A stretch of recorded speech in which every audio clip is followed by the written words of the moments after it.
buenas noches y bienvenidos a un nuevo programa del Bolso de Soraya, aquí en Bipartidismo Stream, para hablar de un tema abandonado por la gran mayoría de medios de comunicación en Occidente, la cristianofobia. Y es que en estos momentos más de 365 millones de cristianos son perseguidos solo por su fe. Esto es una media de 1 de cada 7 en todo el mundo, según un informe de la organización Puertas Abiertas. A nivel mundial fueron casi 5.000 los cristianos asesinados durante el año 2024, y esto sin tener en cuenta que seguramente el número fue mayor, pero muchos no se atrevieron a denunciarlo. Los ataques a iglesias, colegios y centros hospitalarios cristianos se han multiplicado por 7 en el último año, elevándose el número de centros eclesiásticos atacados hasta los 15.000. Hay países donde la crueldad contra los cristianos es ya insuperable. Hace tan solo 2 semanas, en el estado de Benue, Nigeria, 200 católicos fueron asesinados por bandas de islamistas, una nación en la que, por cierto, en las últimas 2 décadas han perdido la vida más de 20.000 cristianos. Pero por desgracia no es la única forma de cristianofobia, aunque sí la más salvaje. En Europa se han multiplicado en los últimos años los ataques a iglesias, centros y otro tipo de organizaciones vinculadas a la iglesia solo porque defienden la fe cristiana, en concreto la católica. En España la extrema izquierda tiene una obsesión bastante particular por todo lo relacionado con estatuas cristianas. Así lo hemos podido comprobar con el Valle de los Caídos, que lleva años siendo perseguido, o recientemente con el Sagrado Corazón de Jesús ubicado en San Sebastián, donde Podemos y Bildu se han propuesto derribarlo. Para hablar de este tema en profundidad, hoy vamos a contar con una mesa de expertos aquí, en el Bolso de Soraya de Bipartidismo Stream, con perfiles que van a analizar los motivos por los que la cristianofobia está yendo en aumento y tanto el globalismo en Europa como el islamismo en otros lugares del mundo están unidos en este combate contra todo lo relacionado con la fe católica y con las tradiciones. No se lo pierdan, no olviden suscribirse, compartir este contenido para que cada vez más personas conozcan cuál es la realidad que sufren los cristianos en todo el mundo, darle like a este vídeo y prepararse porque empezamos.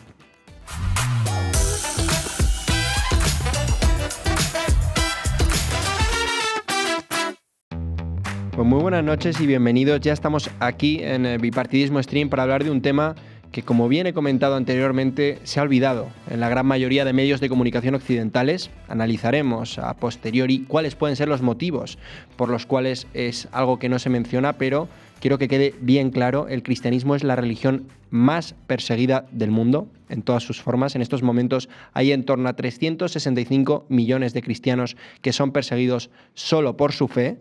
Podremos analizar la situación en todos los continentes del mundo, ahondando especialmente en África, ¿no? En países donde se ha normalizado el hecho de que se produzcan genocidios y mostraremos datos que lo avalarán, pero sociedades como la del Líbano, donde hace una década o dos había en torno a un 22% de cristianos y ahora se ubican en torno al 1 o 2%, y otros muchos países similares, Nigeria, que es uno de los más destructivos también contra la fe cristiana, y otros muchos, Siria ahora con la llegada del nuevo régimen, donde estamos viendo que se están produciendo atentados de corte islamista de forma semanal, están falleciendo decenas y decenas de católicos, y para ello ya me gustaría ir dando paso a la mesa que hoy me acompaña, porque la verdad es que además de conocer a la perfección esta situación, digamos que maneja campos diferentes que nos van a poder ayudar a entender mejor cuál es la situación, ya no solo en el mundo, sino también en Europa y principalmente también en España, donde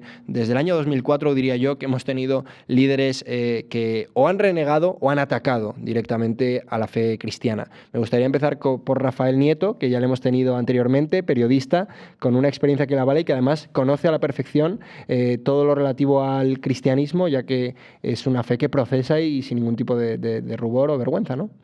Pues muy buenas noches, Unai. Muchas gracias de nuevo por la invitación al Bolso de Soraya.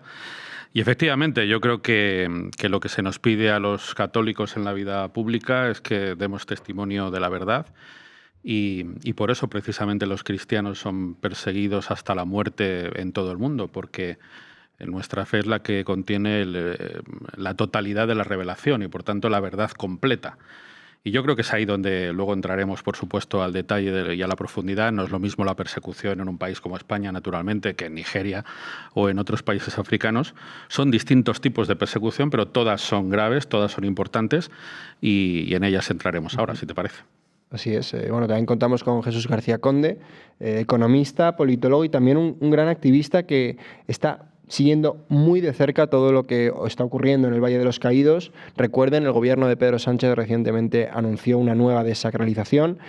Quieren convertirlo en un centro, digamos, en una especie de parque temático izquierdista que trata de igualar, por ejemplo, los crímenes que se produjeron en el nazismo con lo que se produjo en España y con lo que se hizo después como forma de reconciliación y concordia, que fue el Valle de los Caídos. ¿Nos podrás contar muy de cerca cómo está la situación? También si hay esperanzas con la llegada del nuevo Papa, de León XIV, pero oye, es un placer tenerte con nosotros hoy. Muchas gracias. Precisamente este viernes, domingo pasado estuve en otros pequeños valles de los caídos que están también amenazados, en este caso el monumento a los caídos de Pamplona y en el Sagrado Corazón de San Sebastián. Este es el mes del Sagrado Corazón, porque, ya que estábamos antes con lo de Valladolid, el Sagrado Corazón se apareció a un vallisoletano y le dijo que en España reinaría con especial devoción. Y entonces, como es el mes del Sagrado Corazón, yo creo que importa mucho defender al Sagrado Corazón en todos los sitios donde está amenazado. Aparte de eso, también recogiendo el guante de José Andrés, hoy es verdad, es el aniversario de la muerte de San José María Escrivá de Balaguer. Yo me crié en los colegios inspirados por el Opus Dei y estoy muy contento y creo que algo se me ha quedado. Muy bien. Bueno, lo acabas de citar, también contamos con José Andrés Calderón, politólogo, activista católico y también el precursor de lo que se ha convertido en un foco de esperanza para muchos españoles que quizás sentían que no había nada más allá de la resignación y que sin embargo llevan acudiendo año y medio, ya no sé cuánto tiempo, a Ferraz, ya no solo a protestar contra este gobierno, sino a rezar el rosario, y eso lo has comandado tú. Sí, la verdad es que, bueno, muchas gracias por la invitación, es un verdadero placer estar aquí. Y efectivamente, ¿no? En el rezo del Santo Rosario, que como decía, ¿no? Justamente donde está la cruz, donde rezamos, le dijo la Virgen al Padre Claret que la salvación de España está cifrada en el rezo del Santo Rosario, y en el que vamos a hablar de un tema, yo creo que es fundamental, un tema que está olvidado, que intentan silenciarlo, que es la persecución. Una persecución que tenemos, pues, la sangre de los mártires en África, en Oriente Medio, y también otra persecución que quizá, y lo voy a decir desde un punto de vista cristiano, que a la gente le puede asombrar, ¿no? Pero que todavía es más cruenta y más peligrosa, que es la que sucede en Occidente, porque no matan al cuerpo, sino que lo que buscan es matar al espíritu. Y creo que tenemos que denunciarlo aquí, porque prácticamente en ningún medio de comunicación, en ningún sitio, se dedican a hablar de esta cuestión que es fundamental, y es ver cómo están masacrando tanto a sangre en Oriente y como en Occidente lo que se busca es condenar a nuestras almas. Y bueno, por último, Fernando Paz, al que me hace especial ilusión tener hoy con nosotros. Habíamos estado ya en Bipartidismo Stream anteriormente, pero desde la otra pantalla, y hoy te tenemos de forma presencial. Muchos te conocerán, pero además de escritor, de profesor, de politólogo y de historiador, eres una persona que conoce a la perfección todo lo relativo a la cristiandad, ¿no? Bueno, en primer lugar, muchas gracias por invitarme al bolso de Soraya, donde cabemos todos. Cupo hasta un presidente de gobierno que medía casi 2 metros, pues imaginaos, ¿no? Lo importante que es el bolso de Soraya. Y bueno, con respecto a lo que dices, pues yo creo que la situación en la que estamos acaba de ser perfectamente descrita. Es un momento muy duro, muy difícil, muy adverso para la fe cristiana en general y católica concretamente. Pero bueno, ya sabemos que si han perseguido al maestro, pues a los que venimos detrás, pues 3/4 de lo mismo, ¿no? Al que vino inmediatamente detrás incluso le crucificaron boca abajo. De manera que bueno, es un poco lo que nos espera. Pero yo creo que tendremos tiempo de ahondar un poco en estas cuestiones, porque lo que hay es una crisis muy honda y muy profunda en todo Occidente, ¿no? Y tiene que ver con esa renuncia a lo que son no las raíces, sino las raíces, el tronco y las extremidades de la civilización occidental. Así es, muy, muy interesante eso que comentas. Yo creo que hay esperanza. Al final también podemos mencionar que, oye, fueron muy poquitos los que aguantaron ahí en la pequeña Asturias y convirtieron a España y posteriormente a gran parte de América en lo que es hoy, y al cristianismo también en lo que es hoy, en la religión más perseguida, pero también la más seguida del mundo. Y para entrar de lleno en actualidad y hablar un poco de la situación en África, me gustaría que vieseis conmigo un vídeo de lo sucedido esta misma semana en Siria, donde ahora analizaremos a fondo qué ha supuesto este cambio de régimen, la caída de Bashar al-Assad, pero la realidad es que ahora está en manos del régimen islámico, por cierto, apoyado por Occidente y por la Comisión Europea de Ursula von der Leyen, pues un nuevo caso en el que un terrorista islamista ha entrado en una iglesia, se ha inmolado y ha acabado con la vida de en torno a 30 personas. Vean el vídeo.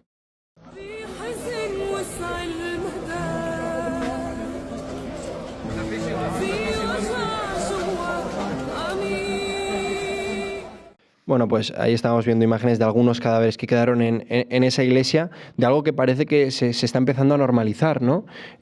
Yo sí que debo decir que si fuese por los medios de comunicación no me enteraría de absolutamente nada de lo que se produce en este tipo de lugares. Es cierto que existen asociaciones como, por poner un ejemplo, Puertas Abiertas, o también el poder de las redes sociales que lo denuncian y gracias a eso tenemos conocimiento, pero sí que me gustaría empezar preguntando a Fernando, que venimos de él, si considera que al final en estos momentos en países sobre todo de Oriente Medio o directamente de África se está recrudeciendo la persecución contra los cristianos, o simplemente es que nosotros estamos pudiendo acceder a esa información y por lo tanto pudiendo denunciarlo, aunque sea en podcasts como estos, porque en los grandes medios no se ve.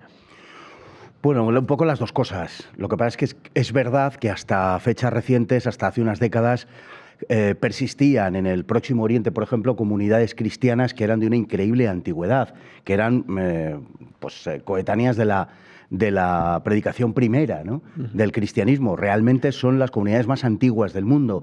La primera predicación, obviamente, se produce en Palestina, la siguiente se produce, o sea, la primera expansión se produce tanto hacia Egipto como hacia lo que hoy es Turquía, ¿no?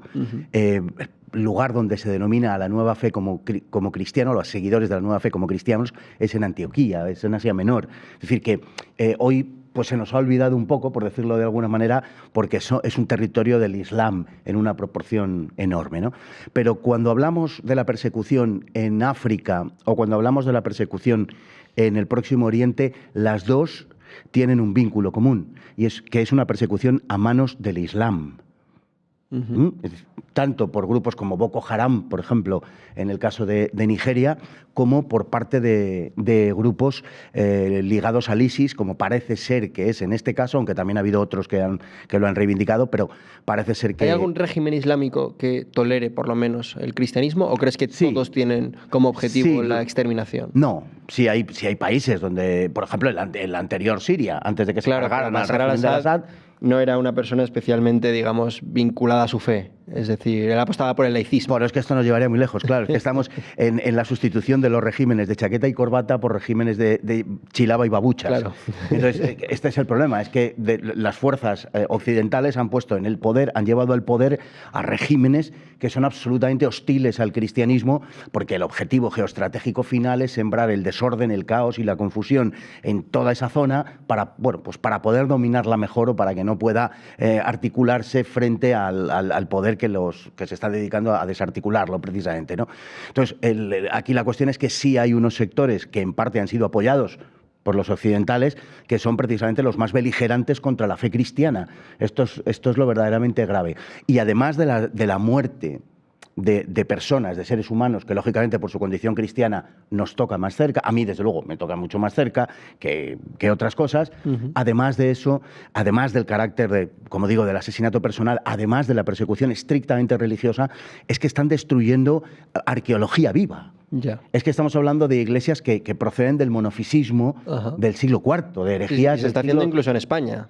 Sí, bueno, yo creo que es que deberíamos desembocar también en esa persecución, en la persecución civilizatoria que se está produciendo, y que es la que explica por qué ante estos hechos tan sangrantes y tan brutales no hacemos nada. Claro. Y los medios de comunicación, pues como tú bien acabas de decir, no publicitan absolutamente nada. Hay colectivos a los cuales, además ahora que estamos en el mes del colorín, además del mes del Sagrado Corazón, estamos en el mes del lobby del colorín, ¿verdad? Hay sectores que en cuanto a un señor le empujan un poquito en un vagón de metro, lo sacan en titular y en portada. África, y en cambio pasar a degüello a toda una población o asesinar a 50 personas o a 30 como en este caso, pues apenas sale un poquito antes de los deportes. Además me molesta porque al final creo que el objetivo de todo periodista es informar, ¿no? de lo que ocurre en el mundo, y has mencionado el empujoncito, que es un grandísimo ejemplo, porque ya no solo lo veríamos en redes sociales, sino que seguramente saldría en todos los medios de comunicación y en todos los informativos, ¿no? Ataque homófobo en no sé dónde.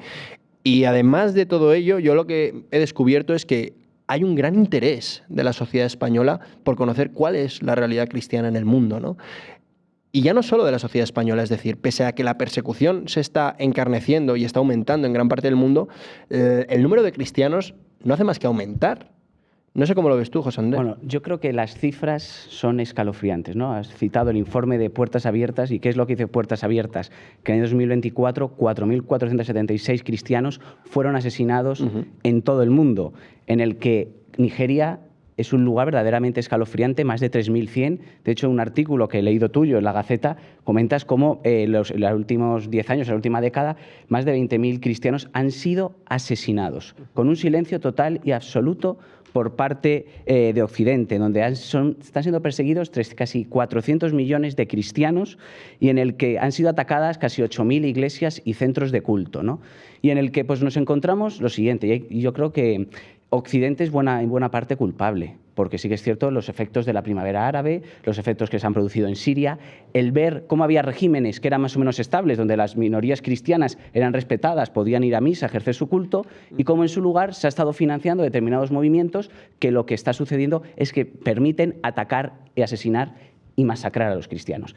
Esa es la realidad que nos tratan de ocultar, y en el que Occidente, por sus propios intereses geopolíticos o tener estrictamente económicos, ¿no? crematísticos, lo que han buscado es hacer que esas zonas que eran estables, en el que no eran perfectas, claro que no, pero al final hay que seguir, como decía Alexis de Tocqueville en Democracia en América, cada régimen, cada sistema político, cada cultura tiene un ethos, una forma de ser, y en el que pues, no todos los regímenes tienen que ser democráticos, ¿no? Porque al final llegamos a lo que denuncia John Gray en Misa Negra, ¿no? Pues al final entendemos la democracia como un sistema totalmente pues, utópico e ideológico, se convierte en el nuevo Dios, que es en lo que estamos en Occidente, es unido a determinadas élites y oligarquías que buscan enriquecerse con todo esto. Sí. Y siempre los mayores perjudicados, ¿quién son?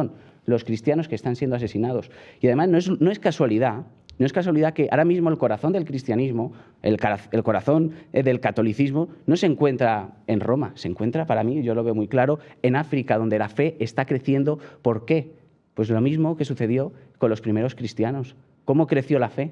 Bajo la sangre del martirio. Cómo, siendo fieles, siendo discípulos de Cristo, que Cristo murió por redención de nuestros pecados, pues como en África, por ejemplo, en Oriente Medio, pero en África es brutal, en Nigeria, en el Congo, que están habiendo miles de asesinados, pues es una forma de ver cómo esa iglesia está floreciendo bajo esa sangre, porque ellos verdaderamente creen en Cristo y son capaces de dar su vida por la fe, en el que yo no sé hasta qué punto los cristianos en Occidente seríamos capaces de todo ello. Pero en buena parte la culpa, y ya termino, de todo esto se debe a cómo Occidente se dedica a promocionar determinados regímenes políticos bajo sus propios beneficios, en contra incluso de la población cristiana, y en el que tengo que dar también gracias a que, por ejemplo, lo último de Siria, ¿no? Lo que hemos visto, los más de 20 muertos, pues como el Papa León XIV, pues lo ha denunciado, y es necesario que la Iglesia... Desde el día en el que fue nombrado, él ya hizo alusión a la importancia que tenían los cristianos de estos lugares. No, es que son el alma del cristianismo, son el ejemplo vivo de esa fe. Mientras nosotros estamos dormidos en Occidente, ellos son capaces de dar su vida, y cómo crecen y cómo cada vez va más en aumento, y por eso les matan, no les matan porque están molestando. Molesta esa iglesia que está creciendo bajo el verdadero sentido de la fe, cómo defienden el verdadero catecismo de la iglesia, cuando ha habido, por ejemplo, hace un año y pico, con Fiducia Supplicans, cómo pues, todos los obispos cardenales protestaron enérgicamente, y todos eran africanos. Ajá. Tenemos y eso es de lo que se está quejando, y lleva quejándose mucho tiempo, el cardenal Sara. Ajá. Es decir, porque al final la fe cristiana, la fe católica más concretamente, la Iglesia católica es un producto occidental. Evidentemente, es un producto de la tradición judía, espiritualmente y ética de tal, y el mundo clásico, el mundo griego y tal. Entonces, ellos lo que no conciben es que Occidente Es decir, la madre de esa iglesia, la razón de ser, el origen, el pilar de esa iglesia, les deje abandonados, ¿no? Porque es lo que está pasando allí. Tú acabas de referir a Fidelquia Supplicans y efectivamente hubo muchos obispos en África que lo sintieron como una verdadera traición a los postulados que ellos defienden y que estaría más en línea con la adopción por parte del Vaticano, digamos, de una versión edulcorada y genuflexa ante las realidades del mundo que con el mantenimiento de la fe cristiana en sus fuentes más puras, por decirlo así. Y ellos se sienten verdaderamente traicionados por esta historia, porque además, simplemente una cosa más, es verdad que en África la fe aumenta, pero en gran parte aumenta como consecuencia del aumento demográfico. Claro. Es decir, que a partir de la predicación la fe también aumenta, pero no tanto. ¿Por qué? Porque hay una barrera brutal que son esos grupos fundamentalistas que pasan a cuchillo a aldeas enteras, que secuestran por centenares a menores para llevárselos, pues como se hacía en la época moderna, el Imperio Otomano, para convertirlos en genízaros después de tal. Bueno, pues aquí está pasando un poco lo mismo. Es decir, la situación en África es trágica y ante esto, tanto por acción como por omisión, lo que viene de Roma no es alentador. Entonces, y creo que los católicos de Occidente debemos ser enormemente exigentes en esa cuestión. Sí, en relación a lo que comentas, creo que al final, es cierto que al final si demográficamente un pueblo, una nación crece, en este caso digamos, personificando la situación de los cristianos, también crece el número de víctimas, ¿no? Claro. Y ya no solo es el asesinato, es decir, luego analizaremos cuál es la situación en Europa, que también es preocupante, pero también hay otros muchos países como Sudáfrica, que es invitado a todo tipo de convenciones o eventos organizados por la ONU, por la Unión Europea y este tipo de organismos, que en los últimos años se están dedicando a expropiar tierras en base a una nueva ley a los cristianos blancos. Y esto, por ejemplo, lo ha denunciado Donald Trump en la Casa Blanca, que llevó ahí al presidente y que hizo una especie de show apagando las luces y tratando de criticarle por ello, ¿no? Bueno, y lo que ha hecho Mugabe en Zimbabue, la antigua Rhodesia, 3/4 de lo mismo. Ajá. Que también está, vamos, exento de toda publicidad. No se puede hablar de eso porque surgen las peores sospechas al respecto del asunto. Pero luego es lo mismo. Luego hablaremos de esa convivencia que parece existir, ¿no?, entre algunos agentes del globalismo y los regímenes islamistas, porque quizás esos agentes del globalismo, y luego podemos poner nombres, pero seguramente son personas que odian a la fe cristiana porque odian todo aquello que a la gente le da una identidad, perfiles como el de George Soros, que en el pasado igual estaban más vinculados o se dedicaban más a financiar regímenes comunistas, y que igual, porque el comunismo ha ido muriendo en los últimos años, quizá desde la caída del muro de Berlín, ahora lo que están viendo es que la vía para intentar acabar con ese lazo, esa unión, esa tradición, esa cultura que conformó en su día la Unión Europea u Occidente, que es el cristianismo, es apoyar, pues, por ejemplo, el tema de la inmigración, pero principalmente la inmigración proveniente de países fundamentalistas islámicos que pretenden acabar con el cristianismo y que pretenden crear una guerra de religiones y no respetar al distinto. No sé. Pero permítame un segundito nada más, al hilo de una cosa que has comentado. No olvidemos que Soros financió al Sindicato Solidaridad polaco y pagó a Václav Havel en la República Checa. Es decir, él es un anticomunista y es un anticomunista convencido. El modelo de Soros no es el comunismo. El modelo de Soros, valga decir, el modelo globalista, el modelo de Ana Patricia Botín, no es el comunismo. Es un neoliberalismo que podemos decir total, absoluto. Su planteamiento es lo que llama la sociedad abierta y a donde pretende llevarnos es a un mundo que desde luego no tiene nada que ver con el comunismo, por lo menos como lo hemos conocido en ese sentido. Él sí está por terminar con la identidad de las sociedades occidentales. Es un antioccidental y es la imposición de un modelo, porque no hay un solo globalismo, hay un modelo que puede ser el de Soros, hay otro modelo que es el que provenía de Estados Unidos, que no es exactamente igual, el de Bill Gates, son modelos diferentes, pero su objetivo es un modelo de capitalismo transnacional que destruye las identidades por completo. Ese es el objetivo de Soros. ¿Cómo lo ves tú, Jesús? Yo veo, recogiendo cosas que se han, flecos que se han dicho aquí, efectivamente hay un interés grande de los cristianos o de los españoles por el cristianismo. Eso se ve cada vez que hay una celebración, es más, se ve incluso con las audiencias que hubo con respecto al Papa, ¿no? Pero a mí me gustaría hacer un apunte sobre esto, y es que sí, yo he visto encuestas en las que dicen que el 7% de las personas van a misa los domingos. ¿En España o en el mundo? En España. Vale. Si es así, el programa más visto de los domingos es el Evangelio del Día. Porque si haces el cálculo, saldría más o menos que 3 millones de personas, más o menos, habrían tenido acceso a la buena nueva de Jesucristo. Y el telediario más visto del domingo pasado tiene una audiencia de 2 millones. Es decir, que el programa más visto de un domingo es el Evangelio. Es así. Y si la homilía fuera la misma, el mensaje que llegaría a más gente sería el de la homilía de los domingos. Pero lo que ocurre es que las homilías que nos oímos todos en las iglesias son mensajes que es mejor a veces que no lleguen, que lleguen. Sí.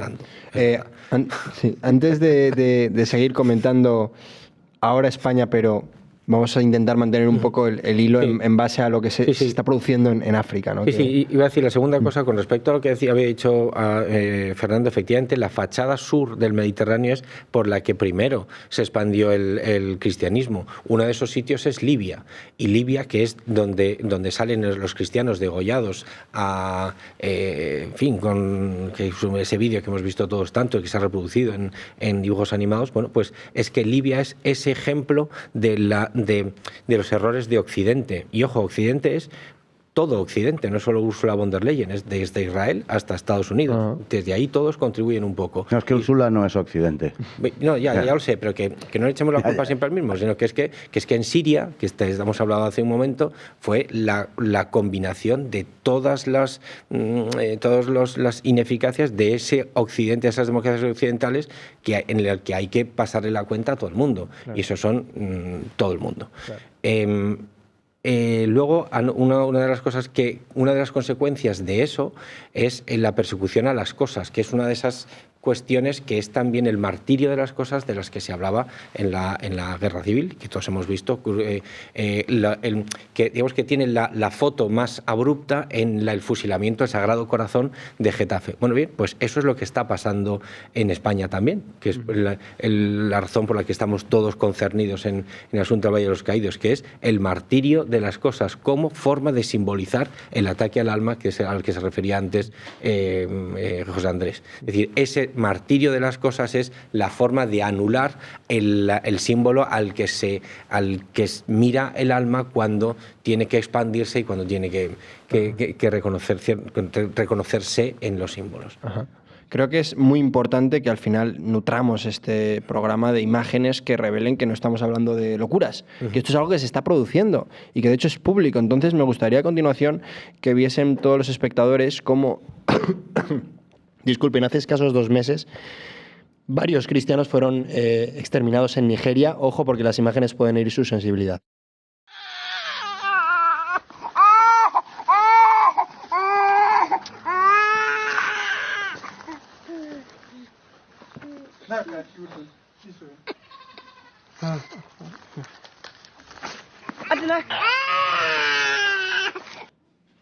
Bueno, Rafa, aquí vemos que da igual, ¿no? El que seas buena persona, mala persona, adulto, niño, hombre, mujer.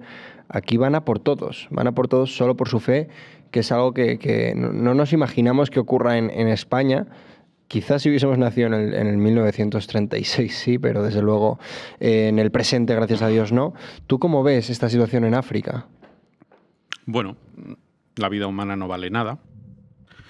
Y aquí en España, pues en la Primera República, no me dejará mentir Fernando Paz, y por supuesto en la Segunda, en el genocidio de Paracuellos, que en buena medida se puede decir que es un genocidio contra los católicos, contra los cristianos, pues la vida humana no valía nada. Valía menos que la vida de un perro o la existencia de cualquier objeto. Esto ocurre pues porque, insisto, aquel que funda la Iglesia Católica, que es nuestro Señor Jesucristo, que era la verdad hecha persona, fue crucificado, martirizado y crucificado precisamente por decir la verdad, por ser la verdad. Y no solamente San Pedro fue crucificado boca abajo, es que todos sus apóstoles, salvo San Juan, fueron martirizados y asesinados. Creo que prácticamente todos. Sí. Por lo tanto, como dice a veces el sacerdote Santiago Martín, nadie entrega su vida por una mentira. Si tú te dejas matar, es porque estás defendiendo la verdad. si no, no te vas a dejar asesinar, que era lo que les pasaba a los mártires en la España de los años 30. Es decir, que cuando se los llevaban a fusilar iban cantando porque iban a entregar su vida a Dios conscientes de que estaban en la verdad. Y esto es lo que ocurre cuando se mata a cristianos en África. Antes ha dicho Fernando una cosa que me ha parecido muy interesante, y es que tendemos a veces a separar lo que ocurre allí con lo que sucede aquí, como si fueran dos mundos distintos, cuando en realidad lo que ocurre allí es porque en Europa somos así. Es decir, por eso allí estamos permitiendo esos genocidios diarios, porque aquí lo que hay es una frialdad de corazón, es una pérdida de la identidad, es una pérdida de la fe. Y Europa se ha convertido pues, en un mercado.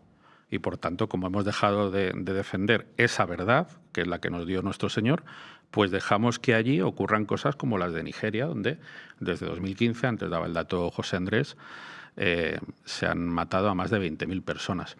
Y aunque luego entremos al detalle de las cosas, Unai, déjame que subraye, porque se lo he dicho en redes sociales, pero quiero aprovechar la presencia en este programa para decir que José Andrés Calderón, con el resto de personas, obviamente, pero él está aquí representando lo que ha sido el Rosario de Ferraz, ha hecho lo que yo ya he calificado en varias redes sociales como el acto humano, católico, público, de mayor importancia y relevancia que ha ocurrido en España pues en las últimas décadas, me atrevo a decir. ¿Por qué? Pues porque aunque muchos católicos de misa dominical no lo crean, el rosario, el Santo Rosario, igual que la Sagrada Misa, es el mayor sacrificio que se puede hacer y lo que más beneficios produce para la humanidad. No hay nada que sea más productivo que la oración. Y de todas las oraciones, seguramente la mejor de todas, la más completa, es la que hacemos a Nuestra Señora, la Santísima Virgen.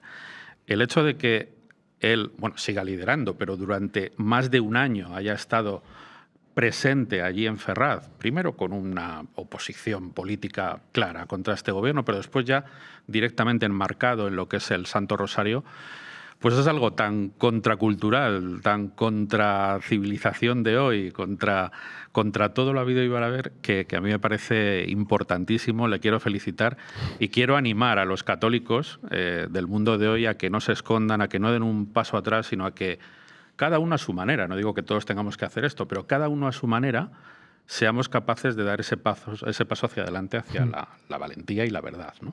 Quizás eso que explicas es uno de los motivos por los que ha tenido tanto éxito, ¿no? El atreverse a hacer contracultura, en este caso con algo tan importante para muchas personas como es la defensa de la fe, que al principio empezó siendo una manifestación contra el gobierno, pero que quizás eso habría sido temporal, porque al final la gente no está preparada ni tiene la situación vital necesaria como para estar 24/7 a diario manifestándose contra el gobierno. Ya lo hemos visto, de vez en cuando sí que tienen éxito las movilizaciones, pero no es algo que pueda durar para siempre. Pero lo que siempre está dentro de nosotros, lo que siempre mantiene la llama viva de muchas personas es la fe, ¿no? Y eso es lo que ha hecho que, no sé, me tendrías que recordar las fechas, pero desde hace prácticamente 2 años, creo que fue el anuncio de la amnistía en el 23. Desde 12 de noviembre de 2023. Así es. Pues llevamos, rezando y se sigue ahora de otra forma. Tú has sido multado, por ejemplo, ¿no? Por haber rezado. He sido multado y, señalado, pero en el que... Yo, lo primero, gracias. Muchísimas gracias. Pero la verdad es que yo creo que pues lo que se ha visto en el Rosario de Ferraz, en el Rosario de Inmaculado Corazón de María, pues es un espíritu de entender verdaderamente lo que sucede en España, en el que no solamente estamos ante una batalla política, no solamente estamos ante los tejemanejes de Pedro Sánchez y su corrupción, que todos sabemos, o de un régimen del 78 que verdaderamente, pues yo creo que los efectos que está produciendo están destruyendo a España y cada día son más clarividentes, cada día son más claros, pero en el que entendemos que estamos ante una batalla espiritual. Estamos ante una batalla espiritual entre el bien y el mal, y que se ve en los cristianos de Nigeria, como también se ve en el propio Occidente cuando decimos, es que esto no sucede en Occidente, solamente en España hay 100.000 niños, hay que decirlo, 100.000 niños que están siendo sacrificados al diablo mediante el aborto. Solamente en España anualmente. Y eso es lo que sucede en ese Occidente, ¿no? Y en el que los católicos, pues efectivamente tenemos que dar un paso adelante, porque tú has sido, Jesús, muy optimista. Dices que, 3 millones de personas pues, escuchan el Evangelio y son datos, pero la realidad es que España es tierra de misión, en el que España ha dejado de ser católica, en el que España ya no es cristiana y en el que estamos, en buena parte, a lo que ha dicho también Fernando, estamos ante un nuevo régimen, estamos ante esa sociedad abierta que hablaba Karl Popper, Estamos, ¿no?, pues ante un nuevo totalitarismo, que es un totalitarismo liberal. Ya no tenemos en Occidente el totalitarismo soviético o el nazi en el que se mataba. No, ahora tenemos un totalitarismo mucho más inteligente, en el que ya no ataca al cuerpo, sino que ataca al espíritu, en el que yo lo digo, en el que actualmente la que caracteriza a las sociedades occidentales es la sociedad irreligiosa, que bien argumentaba y explicó pues un italiano, Augusto del Noce, ¿no? Un pensador fundamental, que entonces... Y yo creo que además nosotros, y en buena parte de la derecha, vamos a decir, no sabemos entender el problema en el que nos encontramos. Esto no es una cuestión de izquierdas o derechas, liberales, conservadores, no. Es una lucha, una verdadera lucha espiritual en la que tenemos que entender que el problema no es el peligro del socialcomunismo bolivariano, no. El problema está que nos encontramos determinadas élites, como puede ser Ana Patricia Botín, ¿no?, pues defendiéndote pues una agenda progresista, en lo que el objetivo ya no es crear pues, ese comunismo de hace 40 o 50 años. Estamos ante una nueva sociedad, ante una nueva realidad política, a lo que Karl Jaspers hablaba de un nuevo tiempo eje que estamos vislumbrando ante una sociedad transhumanista, una ciencia que ya no es ciencia, sino que es ideología, que se llama cientificismo. Lo que busca es crear el mito del hombre nuevo que hablaba don Dalmacio Negro, ¿no? Esa sociedad nueva, desarraigada, donde no haya familias, donde no haya fe ni espíritu. Lo que están atacando es verdaderamente a la antropología humana. ¿Y qué es la antropología? Por supuesto, el hombre es materia, pero ante todo también es un homo religioso. Pero ¿no creéis realmente que está habiendo un despertar también? Es decir, no te voy a decir que sea idílico, pero yo, por ejemplo, he escuchado discursos del vicepresidente norteamericano, que ya de base ser católico en Estados Unidos tiene más mérito, que sí que creo que reivindica cosas como la familia, como la tradición. Vance dio... Claro que lo hay, pero yo no lo veo en Vance, lo veo en Chartres, lo veo en la peregrinación de 20.000 católicos franceses que se recorren decenas de kilómetros en defensa de la fe, además en el lugar donde se originan esos grandes problemas, porque todos los problemas, o buena parte de ellos, deriva del proceso revolucionario francés de 1789. Pero, por ejemplo, Vance dice algo... Y yo lo siento y me duele, porque que yo como católico lo tengo que denunciar. Le hicieron una entrevista hace 2 meses donde dice, bueno, es que yo soy católico personalmente, pero yo a la hora de gobernar, pues yo no puedo defender cuando la han criticado. Es decir, me explico. Lo que dijo Vance en esa entrevista, ¿no? Le preguntaron, no me acuerdo exactamente de qué cuestión, pero dice, no, es que una cosa es yo como católico, a la hora de mi visión personal, y luego otra cosa es como gobernante, como vicepresidente. No, uno es católico las 24 horas, los 365 días al año, ¿no? En el que yo creo que además... Pero yo creo, José Andrés, perdona, al hilo de esto, no sé si sería la misma entrevista, a lo mejor estoy equivocado, pero yo creo que él lo decía un poco en otra clave, no en la clave de que no fuera a gobernar en función de los valores católicos, sino de, digamos... en lo que es el seno de la sociedad norteamericana, un poco por oposición, digamos, al protestantismo, para entendernos, a los evangélicos. Yo cuando leí eso, que efectivamente ya tiene unos meses, o sea que puedo estar un poco descabalgado, pero creo recordar que hacía un poco, o sea, que la pregunta, o por lo menos digamos, el cauce de la entrevista iba un poco por ahí. No iba tanto por la cuestión, digamos, de los valores o algo así, ¿no? Yo sí que lo entendí, que una cosa es la esfera privada y otra cosa es la escena... Yo no entendí eso, pero bueno, puede que tengas razón. De todas formas, José Andrés, por alusiones, yo lo que he dicho es que el mensaje que más se ve, y lo mantengo, es el que más se oye, es el del Evangelio. Lo que digo es que si la Iglesia supiera de la potencia de fuego de tener a 3 millones de personas, fíjate, considerando un 7%, en misa podría haber, el mensaje que recibieran sería uno. Sí, pero sería ese. Es decir, que mientras la conferencia episcopal puede llamar a hacer elecciones, sí puede llamar a hacer elecciones, pero está muy bien, ¿y luego qué? ¿Y luego qué se vota? Lo que quiero decir, hombre, ya ustedes tienen todos los domingos a un señor que puede dirigirse a la gente a decir, oiga, que es que la vida es esto, que es que la fe es esto, que es que la fe se vive en tu casa y se vive fuera, que es que eso es una forma. La otra forma es tocar la guitarra y tal. Y Jesús, voy más allá. A mí perdona que te digo, José Andrés, ahora te doy la palabra, pero...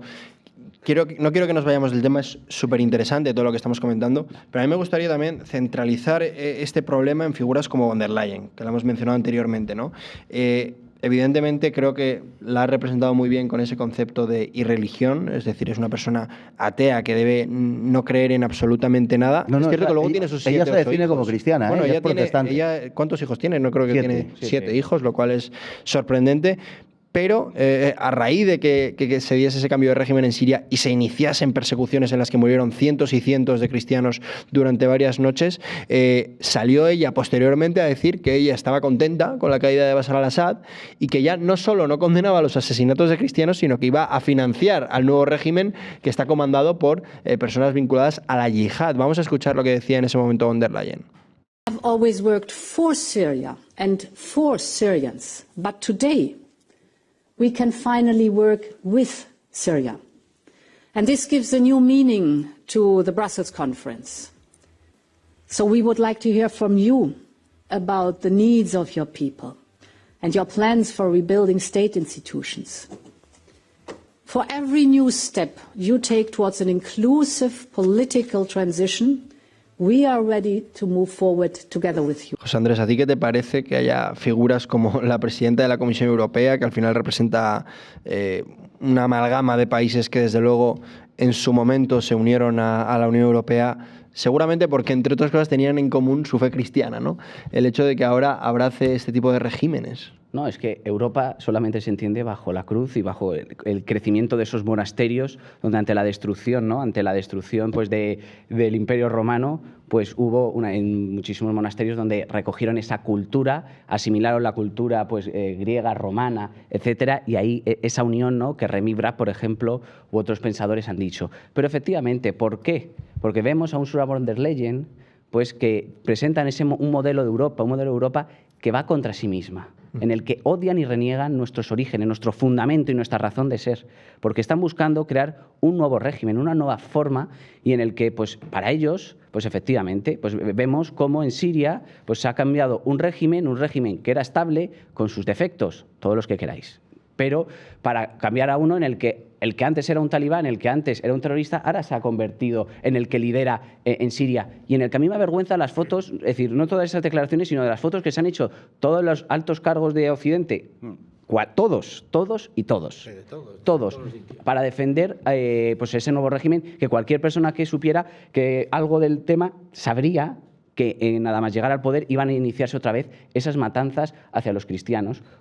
¿Pero todo por qué? Nuevamente, pues por intereses espirituales, fundamentalmente, pero crematísticos, en el que al final intentan derribar estos gobiernos para su beneficio. Y claro, Ursula von der Leyen y toda la élite europea, toda la élite que se encuentra en Bruselas, es radicalmente anticristiana. Nada más hay que ver cuando en el 2004, si no recuerdo mal, en el proyecto de Constitución Europea, que gracias a Francia y no sé si Holanda fracasó, gracias a Dios, en la propia... Y no sé si era Giscard d'Estaing, bueno, no me acuerdo, en el proceso de constitución se había puesto, se quitó hablar de las raíces cristianas de Europa. ¿Por qué? Porque se han fundamentado, y en esto pues se han fundamentado en el odio a la fe, en el que el hecho de poner un Belén en el Parlamento Europeo te las tienes que ver, vamos, tienes que hacer es un acto contrarrevolucionario, y es como un milagro decir que Europa, ¿no? Esa Europa que nace pues de esa cruz que permitió esa unión a todas las distintas naciones, a los distintos lugares de Europa,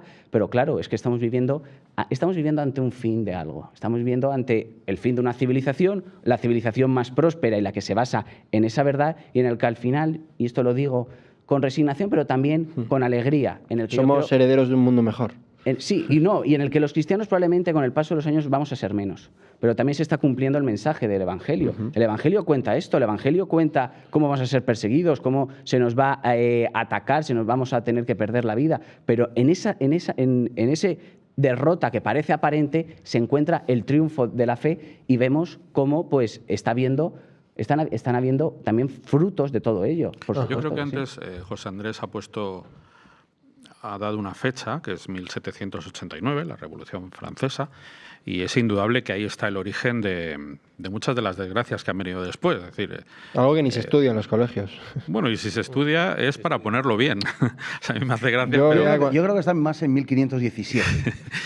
Hablamos de... Por supuesto. Que la mayoría... Lutero dice eso. Sí, la mayoría de profesores universitarios, desde luego, pero incluso en el bachillerato, si hablan de la Revolución Francesa es en términos positivos. O sea, la ilustración, la enciclopedia, el saber, la ciencia, todo eso frente al atraso del antiguo régimen. Tal.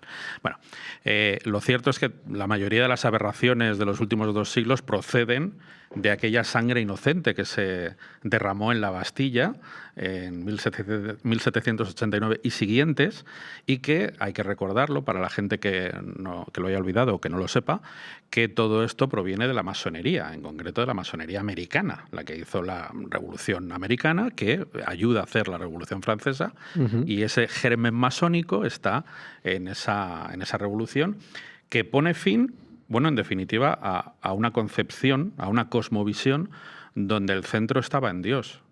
A partir de entonces, en los últimos 2 siglos, Dios pasa a un segundo plano. Todo el área espiritual, todo lo que tiene que ver con nuestra fe, pasa a ser secundario.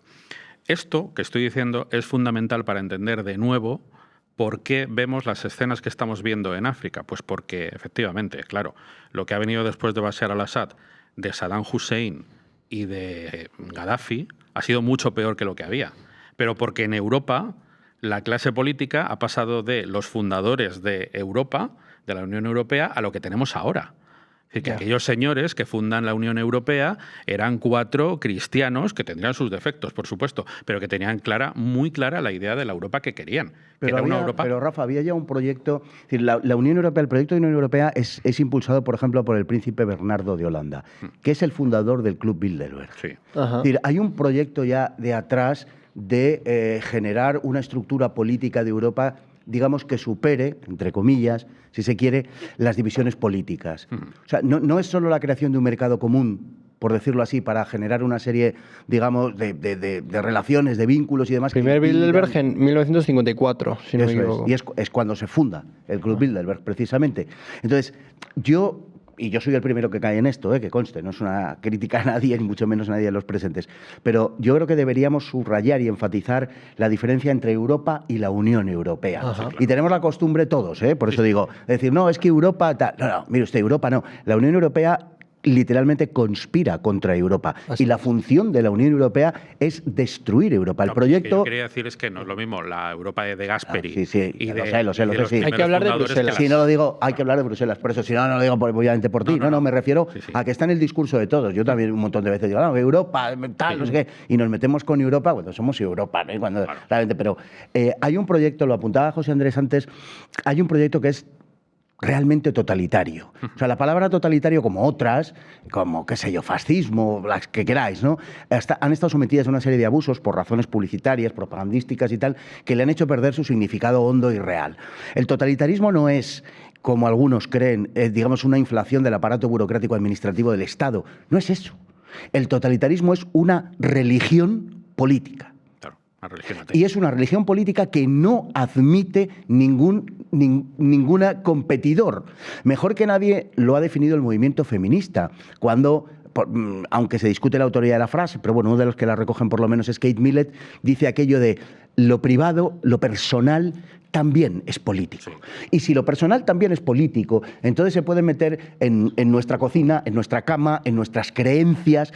Hillary Clinton dijo en la campaña del 16 aquello de que, un poquito antes de la campaña, me parece de hecho que fue el 15, aquello de que el Estado está legitimado para ayudar a redefinir los dogmas religiosos. Entonces, esto es una monstruosidad de tal calibre que, claro, al final este tipo de fuerzas lo que están negando es la identidad propia. Por eso hablaba yo antes, al respecto del cristianismo, de las raíces, el tronco y las extremidades.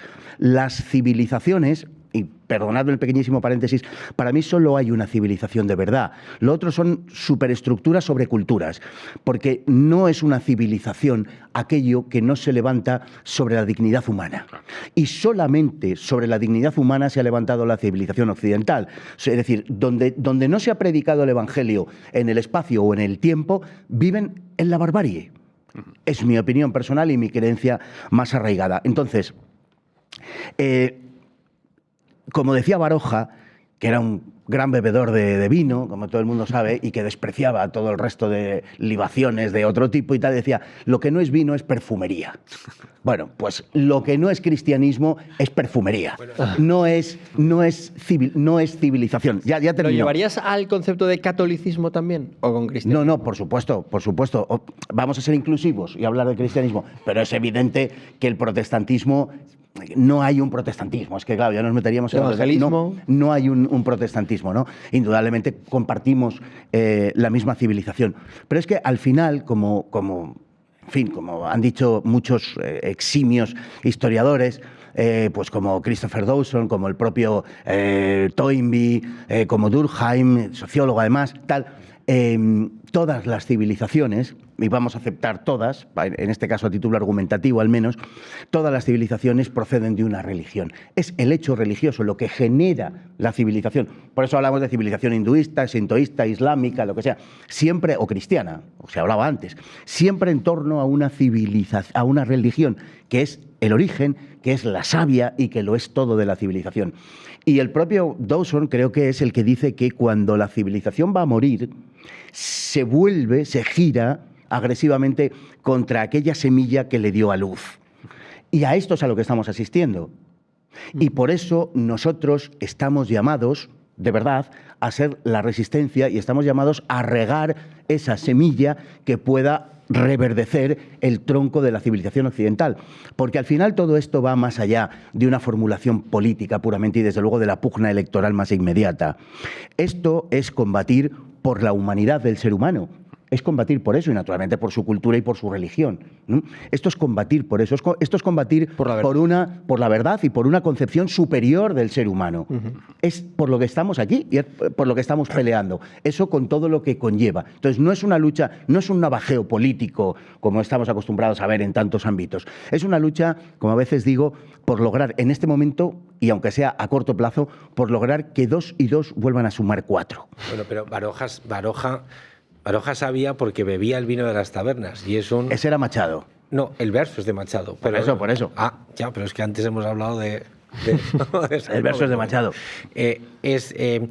Antes, es que una de las cosas que habéis dicho todos, pero yo lo voy a decir en 2 minutos de verdad, no 50. En 1 y medio. Pues en 1 y medio. Es que se da en este mes, que es el mes del Sagrado Corazón y al mismo tiempo es el mes del orgullo gay, que es lo que has dicho tú antes. Del lobby del colorín. Del lobby del colorín, lo has dicho tú, vale, perdón. Bueno, ahí se da... Que lo haya dicho es lo de menos. Vale. Además así le caen los palos a una india. Bueno, pero y eso enlaza con lo que ha dicho antes Rafa y una cosa que has dicho tú, y es tú con respecto a lo de Vance, que es un señor que en tu interpretación ha dicho que él es de puertas para adentro una cosa y de puertas para afuera como político otra, y al mismo tiempo lo que decías tú es que la religión ahora ya se vive hacia adentro y no hacia afuera. Entonces yo te iba a dar el paso, pero para que consuma medio minuto de los míos, y es que tú cuántas veces dices que la religión, que es algo que es hacia afuera, el Sagrado Corazón, la exposición del Sagrado Corazón, ahora se ha de volver hacia adentro, y en cambio la intimidad, que debía ser una cosa que es hacia adentro, se vuelve hacia afuera. Exacto, así es. Así es. Esto lo he repetido 1000 veces. Es efectivamente así. Se trata de una perversión de la naturaleza de las cosas. La religión no tiene sentido, entiéndase lo que quiero decir en términos funcionales sobre todo, pero además en su propia significación no tiene sentido si es una cuestión puramente privada. Ese era uno de los objetivos de la Ilustración, precisamente, que era no atacar la religión, por ejemplo, Kant, pero que permaneciera en el ámbito privado. ¿Por qué? Porque solo se podía conocer con la razón a través de la experiencia, y como la religión no se podía conocer las verdades de la fe a través de la razón, pues entonces había que dejar eso para el ámbito privado. Y todo eso fue recogido posteriormente por las principales corrientes del liberalismo, podemos decir por el liberalismo sin miedo a incurrir en exageración alguna, y sobre todo lo hizo suyo el movimiento obrero, que acuñó aquella frase de relegar las creencias religiosas al sagrario de la conciencia. Entonces se trataba de eso, porque religión, pues lo que significa es aquello que nos liga, aquello que nos une. El rito y el rito público es fundamental para que la religión siga viva. Contigo. Id y predicad el evangelio a toda la criatura. Ese es el mensaje que dio Cristo. En el que fue lo que hicieron los apóstoles. Los apóstoles se recorrieron medio mundo, se recorrieron un montón de lugares, miles de kilómetros, para propagar la fe. Y en todo esto, ¿cómo acabaron? Como estamos comentando en este programa, pues muriendo bajo la sangre de ese martirio que les lleva directamente al cielo. Y es que hay muchas cosas que se ha comentado y que creo que son interesantes y hay que incidir. Efectivamente, tú hablabas de la Revolución Francesa. Es que ahí se produce el primer genocidio moderno, la Vendée. En la Vendée asesinaron todos, y por una cuestión estrictamente religiosa. Pasaron a cuchillo, ahogaron, como cuenta Alberto Bárcena, ahogaron bajo el agua del río a un montón de niños. Y esa es la verdadera realidad y en el que efectivamente, y esto es verdad, los grandes males, es decir, la Revolución Francesa es otra revolución más, ¿no?, de 1789, pero el gran cambio que se produjo fue en 1517 con el protestantismo, porque ¿qué es lo que se produce? Se rompe la cristianitas, se rompe la cristiandad medieval, aparecen las nuevas naciones, la paz de Westfalia. Concilio de Trento. Y el Concilio de Trento, ¿qué es? La verdad, es decir, ante los desmanes que se habían producido durante los siglos anteriores, es la verdadera alternativa, porque además cuando hablamos de reforma protestante no es ruptura y la verdadera reforma es la contrarreforma, que muchas veces nosotros hemos asumido, y yo mismo incluso en estas palabras, el lenguaje que nos han vendido desde fuera, desde ese protestantismo, que al final España, además, nosotros, ¿no?, tenéis como lema hacer España grande otra vez, ¿no? Yo lo digo en español. No, pues si precisamente queremos hacer España grande otra vez, hay que entender lo que ha sido España, y España precisamente es el Concilio de Trento que verdaderamente pues lo que intenta es poner esa sensatez ante esa ruptura. No, y es que la ruptura luterana, que es una ruptura y hay que subrayarlo, no solamente una ruptura de la cristiandad como tal, que por supuesto, sino la ruptura de una forma de entender el mundo. Es que es la inauguración, vamos a dejar un poco de lado el nada desdeñable, por otro lado, antecedente nominalista, Guillermo de Ockham, etcétera, sin duda, pero es la concreción del triunfo del subjetivismo y del individualismo. por parte del individualismo y por tanto, del relativismo. Así es. Claro, es decir, la libre interpretación de la Biblia, sin necesidad ninguna de magisterio ni de tradición, a lo que conduce es a que cada uno puede interpretar la Sagrada Escritura como le venga en gana.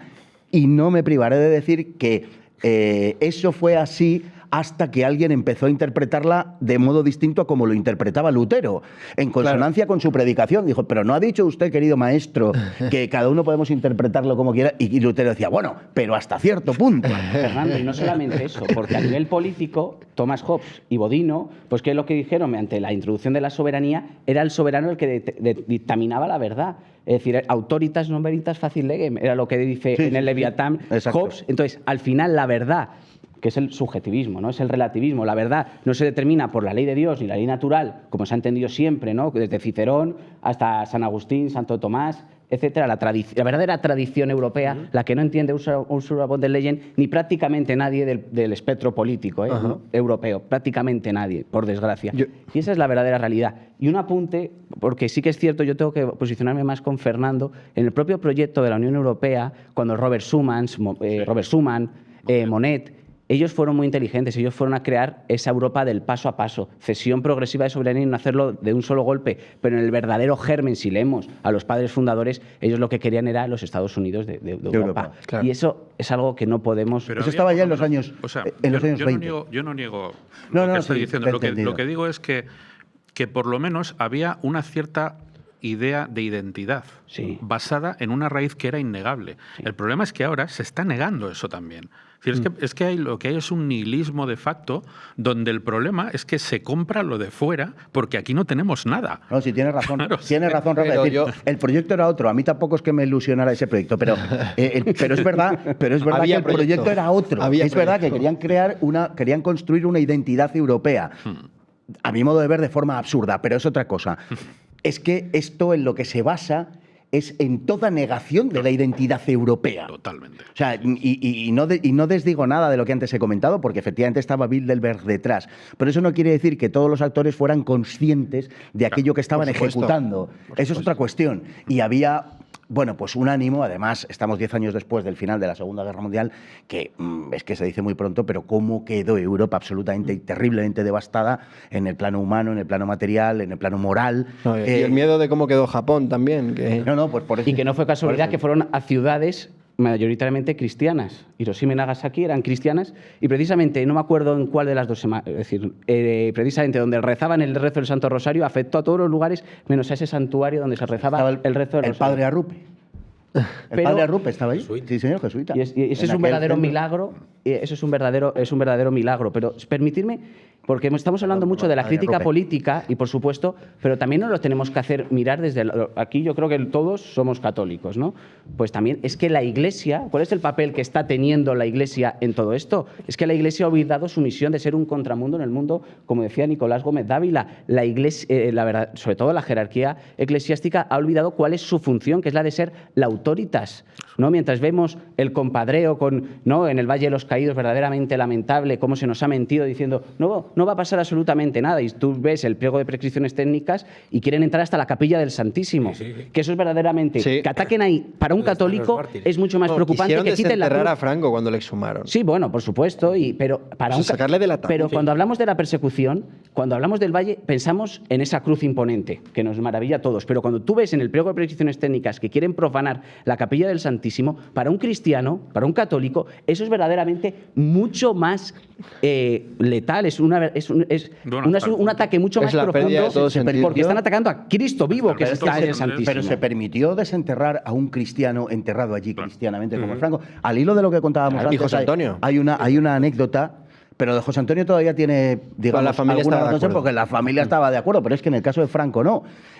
Porque la familia de José Antonio, en fin, no quiere saber nada de José Antonio ni qué tal. Pero al hilo de lo que contábamos y refiriéndonos a Lutero, con ocasión, si no recuerdo mal, del célebre cuadro que luego pintaría Tiziano, la batalla de Milberg en 1547, Carlos V, Carlos I de España, iba por aquellos campos de Dios en lucha contra la coalición de Esmalcalda, contra los protestantes, y conforme a los usos de la época, le propusieron desenterrar a Lutero, que ya había muerto unos años antes, y echar los huesos a los perros, como se solía hacer.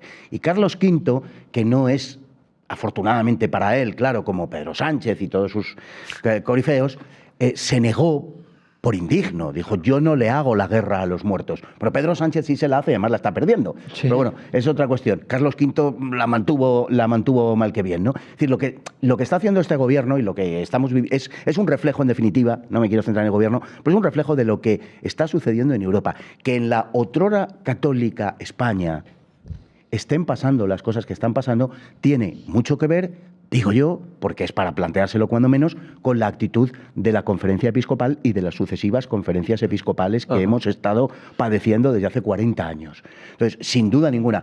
Hablaba antes, felicitándose el señor García Conde, don Jesús, de que iban 3 millones de españoles a misa. Tendrían que ir 40. Es el momento probablemente más bajo de toda la historia de España que podamos recordar en cuanto a la asistencia a los... En fin, por alusiones, pero yo decía que incluso siendo 3 millones...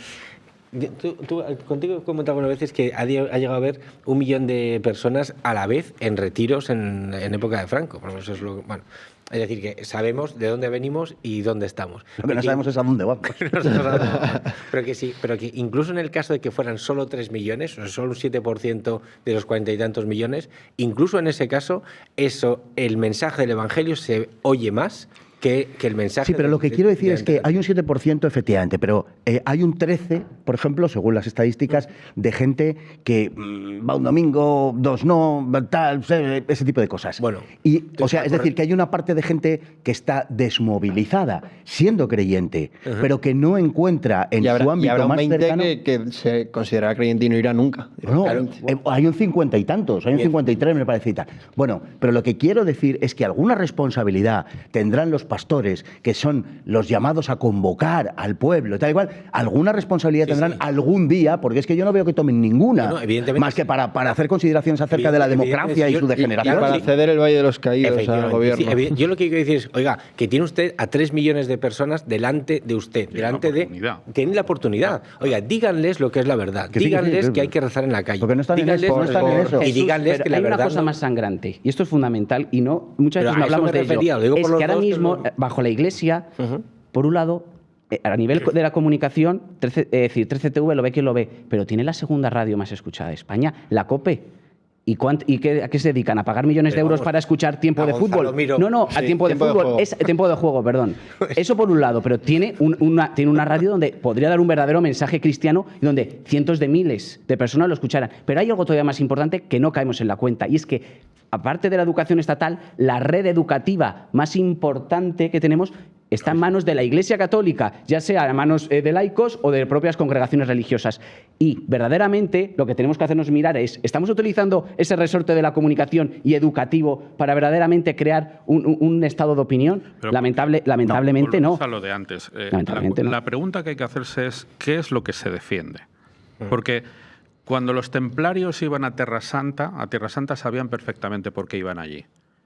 más allá de la valoración que haga cada uno, pero sabían muy bien a dónde iban. Es buena en general, ya te lo decimos, pero Rafa. como ya sobre sabes, los templarios, la valoración. Como ya sabéis que hay todo tipo de teorías sobre los templarios y sobre incluso de su salud mental. El Baphomet. Pero el problema de la conferencia episcopal es que, en natural armonía con lo que hay en Roma, o con lo que ha venido habiendo en Roma en general, sobre todo después del Segundo Concilio, no hay tanto interés en defender esa verdad, que es la que tenemos que defender, como la de adaptarse al mundo, la de que vengan a nuestra fe los que están fuera, que era lo que el Papa Francisco hacía permanentemente, llamar a los de fuera aunque los de dentro se fastidien, eso por una parte, y luego llevarse bien con los demás. Claro, no, es que hay que llevarse bien con los protestantes, con los musulmanes, con todas las confesiones, porque, como dijo también Francisco, todas las religiones permiten hacerse santos y llegar a la vida eterna.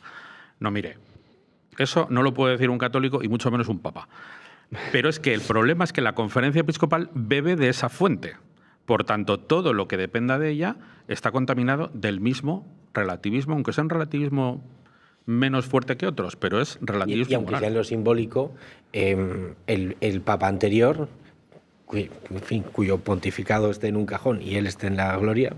donde Dios quiera. Donde Dios quiera. Hay que rezar por su alma. Eso es. Bueno, bien, pero yo no estoy diciendo dónde está, digo que dónde esté. Es Ese es subjetivo, es el subjuntivo. ¿no? Subjuntivo. Pero un momento, lo que quiero decir es que lo primero que hace es dejar de quitarse las sandalias rojas, que es que el Papa camine sobre los mártires, que es lo que por donde empezó, y poner unos sketchers, ¿cómo se llaman? Unos zapatos normales. Sketchers o... Eso. Pero vamos, que creo yo que lo simbólico ayuda, porque es lo simbólico lo de la cruz. Solo una cosa sobre la cruz. Aunque la cruz del Valle de los Caídos fuera una cruz de palo sostenida por 2 piedras, debería ser todo el conjunto igualmente digno de defensa, porque lo más importante de la cruz no es que pueda formar parte del skyline de Ayuso, sino lo que hay por debajo, que es continuidad de la cruz de Beovide que arranca en el altar y que corona el sentido de reconciliación y de trascendencia de para qué murieron los que están allí enterrados. Esa es la historia. ¿Habéis leído que van a construir el Cristo más grande del mundo en Bodilla? Sí, no me gusta nada, por cierto. Me parece como una cosa coreana. Porque es blanco. Y porque es enorme, es como desproporcionado. Sí. Pero a mí me ha sorprendido. Pero por lo menos... Estoy de acuerdo. Nos podrá gustar más o menos, pero se está... Algo que tú has dicho, ¿no? Y para ser optimistas, sí que es cierto que está habiendo una reacción y gente que quiere hacer cosas nuevas. Que luego sea más feo o más bonito, pues lamentablemente también vivimos en el mundo que nos ha tocado vivir. Claro. Pero hay que fomentar esa dimensión pública de la fe y que se plantee ahí pues, un Cristo. Yo no voy a ser el que lo critique, pero hay que entender el tiempo histórico que nos ha tocado vivir, porque estamos analizando, y yo soy el primero que caigo también en esta trampa, de criticar, ¿no?, pues a lo que hacen las conferencias episcopales. Nosotros sabemos perfectamente cómo actúan. No hace falta que no digamos nada que no sepamos. Pero mira, había un que ya es venerable por la Iglesia, o sea, no estoy diciendo nada que ningún obispo ni arzobispo me pueda criticar, que es el venerable Fulton Sheen, que es muy bueno. Él que hablaba, él tiene un párrafo buenísimo que es para leerlo y interiorizarlo, decía que en el tiempo histórico que nos ha tocado vivir, el papel que tienen los laicos, yo prefiero hablar de fieles de Dios, ¿no? Pero bueno, el papel que le toca a los laicos, como cualquiera de nosotros, es fundamental. Nunca ha habido un tiempo histórico en el que remita a que cada cristiano, al cristiano de a pie, al cristiano que va a su parroquia, a ejercer esa verdadera función de apostolado. Porque los tiempos históricos que nos han tocado vivir, yo los puedo denominar, vamos, me lo dijeron a mí y yo lo he hecho mío, que es el de ser cruzado. Tenemos que vivir entendiendo la vida como esa verdadera cruzada, porque durante siglos hemos vivido en esa comodidad en unas sociedades cuyo ethos, cuya forma de vida era católica o era cristiana. Y eso ya ha terminado. Y como decía además, pues Benedicto XVI en una entrevista radiofónica de 1969, pues esos tiempos de la Iglesia de gran esplendor han llegado a su fin, ¿no? Pues ante esto tenemos que vivir esa vida, pues como por ejemplo, pues dicho, Fulton Sheen, en el que los cristianos no miremos lo que hace un obispo o lo que hace un cardenal. ¿Qué hacemos nosotros? Hay que recuperar el espíritu de Santa Catalina de Siena. Sí, pero por desgracia es el cardenal que tiene que poner la firma. Bueno, pero nosotros podemos rezar un rosario y hemos conseguido que miles de personas estén rezando un rosario. Que me parece muy bien, pero que hay... Más. Y en el que se puede hacer un podemos montón ir de cosas. a una parroquia si en la nuestra el mensaje que se nos está dando no es el que sabemos que debemos escuchar, porque en Madrid hay muchas parroquias. Digo en Madrid porque es donde estamos grabando, pero hay un montón de parroquias. Jesús, tú que estás en la lucha, ¿no?, del Valle de los Caídos, como estamos todos aquí. Sí. Pero en esa lucha, si verdaderamente no fueran 2.000 católicos, 10.000, fueran 80.000 en Madrid, ¿no?, en Madrid que supuestamente... ¿Tú te crees que a la jerarquía eclesiástica no diría, ostras, paro, porque lo que la Iglesia lo que tiene miedo es que además que el pueblo católico, que el pueblo español salga y proteste? Y que con el respeto y el amor debido, pero con la contundencia que merece lo tienen adormecido. ¿Sabes por qué, al hilo de lo que decía Jesús, decía yo, aparte de la cuestión estética, que creo que la belleza es consustancial al cristianismo, del Cristo de Boadilla? Porque yo he tenido la impresión, que puede que sea gratuita, pero es una impresión, es una intuición, si quieres, de que es una especie de sustitutivo del Valle de los Caídos. Es decir, nos tiran esto, pero nosotros en Boadilla, toma ya, en Boadilla vamos a hacer un tal. Entonces, pero creo que no es iniciativa de la comunidad. No, es una donación. No. Popular, está pidiendo sí, es suscripción popular. Pero quiero decir que da igual, que no estoy diciendo que el mismo agente que tire una cosa levante la otra de una forma aviesa después de una conspiración en un sótano a oscuras. No estoy diciendo eso, que a lo mejor también. Pero no estoy... Es broma, es broma. Que no estoy diciendo eso. Estoy diciendo, de verdad, que me da esa impresión, a título general, de que es una especie de, bueno, venga, el Valle ya lo hemos perdido, ¿para qué nos vamos a engañar? Vamos a hacer otra cosa en otro sitio y nos consolamos un poco. Entonces, o sea, ¿tú crees que la cruz está en peligro? Digo, porque vamos a tener al Cristo y a la cruz más grandes del mundo en la misma ciudad. Tengo la certeza de que la cruz está en peligro desde hace muchísimo tiempo.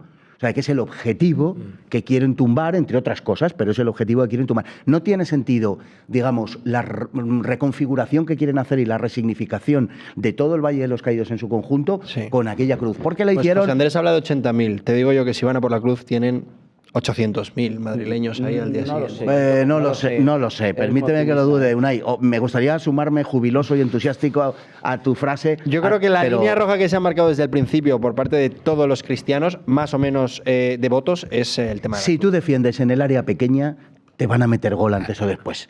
Si tú quieres defender un 0-0, un resultado, tienes que defender... Pero una vez te han metido, vas a la... No, tienes que defender en el campo del otro, lo más lejos posible de tu portería, presionar arriba la salida del balón, tal, porque si no te van a marcar seguro. La línea roja, ¿sabes cuál era? La línea roja se llamaba Francisco Franco.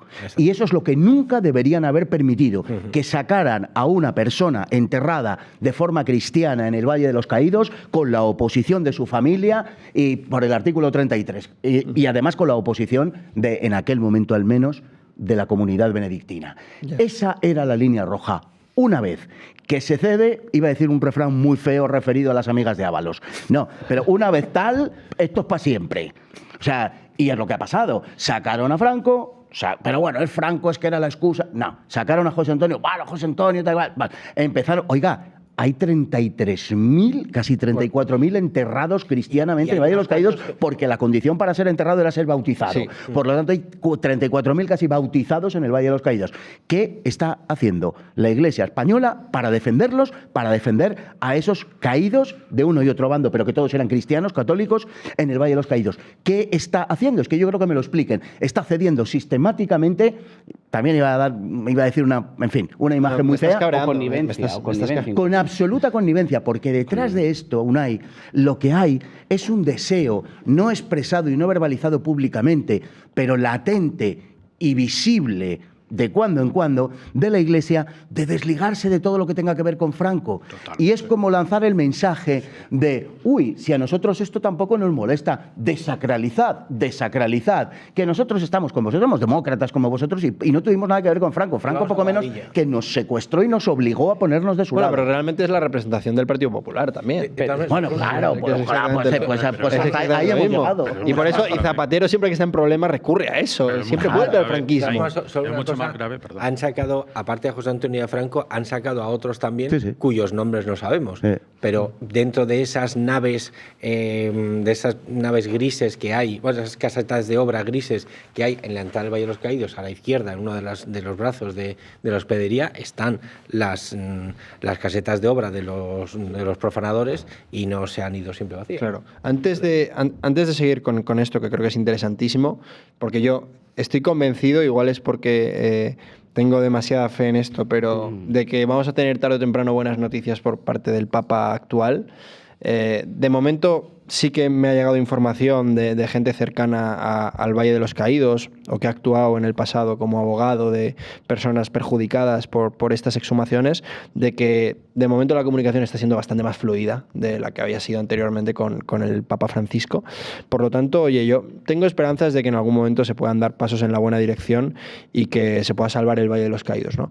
Pero sí que me gustaría también, llevándolo un poco al tema de Europa, porque en España quizá no hemos ubicado el momento histórico en el que entra toda esa corriente que seguramente nace con Lutero. Mencionabas la masonería. Yo creo que sería quizás con la entrada de las hordas napoleónicas, ¿no?, que acaban trayendo la masonería francesa a España, esas guerras también carlistas en las que salen los liberales como vencedores y el germen acaba expandiéndose hasta lo que hoy tenemos, tanto en la izquierda con Sánchez o Zapatero como en la derecha con la Conferencia Episcopal.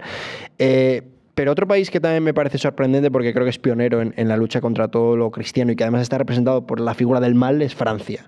Francia en estos momentos con la figura de Emmanuel Macron, que me gustaría, solo por recordar y un poco de contexto, que viesen un vídeo de lo que se atrevió a hacer en la presentación, en la inauguración de los Juegos Olímpicos del año pasado, representando la última cena. Vean. Noche en París.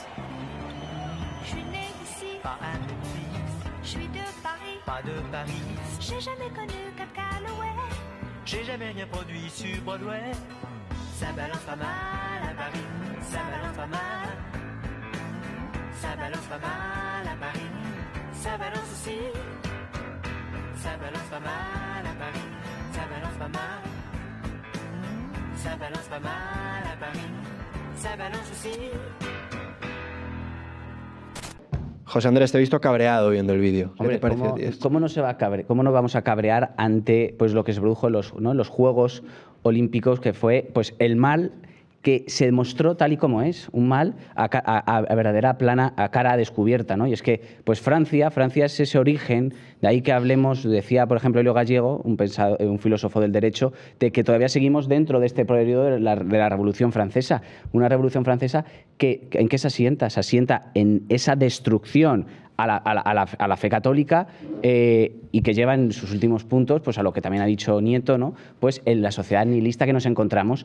¿Y qué es lo que nos lleva? Pues nos lleva a cómo se dedican a blasfemar, cómo se dedican a atacar a Cristo, porque estos son hijos de las tinieblas, y en el que Macron, concretamente un hombre elegido por las élites, que fue elegido a diseño, representa pues eso, el hijo de los Rothschild, ¿no? Que efectivamente, ¿no? Pero representa lo que ha dicho Fernando Paz, esos elementos que son capaces de crear ese mundo nuevo en el que yo creo que ya le queda muy poco tiempo a Macron, pero dicho lo cual, pues verdaderamente pues Francia es una nación además que yo creo que ya está herida de muerte. Nada más hay que ver zonas, Marsella o cuántas zonas, el propio París, en el que pues verdaderamente no es verdaderamente Francia. Pero también tengo que decir una cosa, y quizá pues no sé si debería decirla, pero en el que lamentablemente Francia, en un lugar en donde la Asamblea Francesa ha declarado el aborto como derecho fundamental, con el voto a favor de todos los líderes políticos. No fueron todos. Pero en el que... No, es verdad que Le Pen dio libertad a sus diputados para que votasen libertad, lo que pero en el que algunos votaron. Pero bueno, pero cuando yo veo, ¿no?, cuando a Marine Le Pen votando el aborto como derecho fundamental, a mí me duele. A mí me duele porque no se puede permitir todo esto, ¿no? Como en Francia, pero bueno, en todo caso, a lo que voy, hablando, porque si hemos hablado del Valle de los Caídos, creo que sí hay que comentar una cosa, cuando estamos hablando de persecución a los católicos, y es como tenemos al padre Cantera, que le han desterrado, que le han echado de allí, que tiene que estar, bueno, da igual donde esté, pero exactamente igual donde esté, pero bueno, le han tenido que echar de su propio lugar en contra de su propia voluntad, que él reconoció además en un mensaje que se publicó, no sé si en Religión en Libertad o en algún medio de comunicación, donde él mismo dijo, bueno, es que yo tenía el voto de estar con mis compañeros, porque para eso soy monje benedictino. Creo que fue en Infovaticana. Bueno, luego lo sacaron todos, pero... estabilidad. ¿No? En el que en Nigeria se matan a 20.000 cristianos y en España a los que rezan en los abortorios se les multa. Hay un artículo del Código Penal en el que les quieren meter... Pero en España y en toda Europa. El Reino Unido es peor, les meten en la cárcel. Pero es que el 172 ter del Código Penal está hecho... No, el 172 no. Bueno, no sé si es el 372 ter. Que lo que te busca es, por rezar ante una clínica, pues te pueden decir que están cometiendo un delito de coacciones. Gracias a Dios que los jueces todavía no lo están aplicando. Pero hasta que den la orden y lo apliquen, o en el que por rezar en un santuario te multan. Pues también, y esto hay que decirlo, como en la Francia se dedican a mofarse, pero ¿qué pasó aquí en las campanadas de televisión española con el Sagrado Corazón de Jesús, con la imagencita? Que lo están viendo ahora en sus pantallas. Pues, ¿qué es esto? ¿Qué es esto, no? Pues es una Europa que no solamente es que quiera arrinconar la fe católica, sino que la pretende destruir y se mofa de ella, porque estamos ante una guerra espiritual. Bueno, yo creo que en este programa, y como ya creo que queda poco para ir terminando, hemos dicho un montón de verdades, pero hay un nombre en este programa que no ha salido todavía. Y bueno, no tengo miedo ya porque a mí me han llamado de todo y a estas alturas no me voy a asustar de lo que me puedan llamar. Pero el diablo existe, señores. El demonio existe. Igual que existe Dios, existe el demonio. Esto es un dogma al que estamos obligados a creer. Y detrás de todas las aberraciones que estamos viendo y de toda la sangre inocente que se está derramando, bueno, pues está el mal con todos sus ministros plenipotenciarios. Y hay que decir que hay países donde esos ministros operan de una manera concienzuda. Uno de ellos es Francia, sin duda. Otro de ellos es China, nadie lo puede dudar. Y hay naciones donde el mal, digamos que tiene sí, como una especie de núcleo, un núcleo irradiador, que diría el otro, ¿no? Perrejón. Claro. Y yo creo que, hablando del diablo. Efectivamente. Entonces, digo, porque muchas veces los católicos, incluso los que van a misa, se olvidan de estas verdades esenciales. Y tiene razón él cuando dice o Fernando, cuando dice que los curas y los sacerdotes no recuerdan periódicamente algunas de las verdades fundamentales de nuestra fe, entre ellas que el demonio existe, claro, y que nos está tentando permanentemente y que sabe muy bien dónde hacerlo y que por tanto sabe muy bien dónde puede hacer más daño a la humanidad en el tiempo presente, que no es en las cosas más rebuscadas y profundas ni en los libros más tremendos, sino a lo mejor en estos teléfonos móviles por donde nos entran muchas verdades, pero también mucha basura. Sí. Y sin embargo, yo creo que tenemos que ser optimistas por muchos motivos. Pero yo me voy a quedar, y teniendo hoy a José Andrés aquí, con esas personas que siguen rezando, muchos de los cuales son jóvenes y a muchos de los cuales he visto de rodillas, con agua y con nieve y también con 40 grados, ponerse delante de Nuestra Señora a rezar el rosario. Y eso sí que tiene efectos que vamos a poder notar en el futuro. Si me permitís, sí, como conclusión, si me permitís banalizar un poquito esto para quitarle solemnidad.